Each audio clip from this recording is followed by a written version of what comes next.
I am on the incumbent side. What I've seen for really successful companies is this concept of dual transformation. Have you heard of this?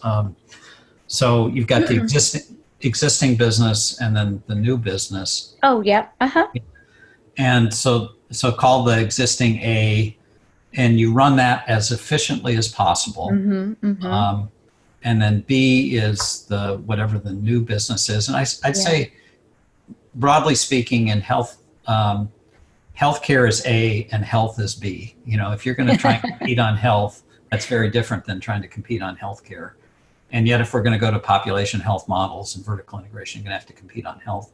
And then you've got this sort of C level up above, which kind of settles the jump balls and makes sure resources. But essentially, A does A, and you don't mess with that, and B does B, and you don't mess with that, and let them go about their business. And you know, an example of that would be the Fairview Health System, Fairview University of Minnesota Health System, which has just opened a system operations center.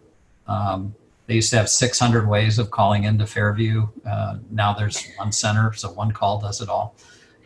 They've also got some predictive analytics that sits in this building with a bunch of screens. They can anticipate where bottlenecks are going to occur, and then they can send a nudge to a nurse to get a discharge out earlier, and it's bringing down length of stay. It's improving. That is kind of classic A business. You know, how do you run it better? And simultaneously, they've created this company within a company to handle all the risk business. So they've got a little bit of an insurance company. They've got physician groups. So all that care management activity isn't trying to succeed within the fee-for-service kind of treatment environment. So they really are competing on healthcare in A and competing on health in B.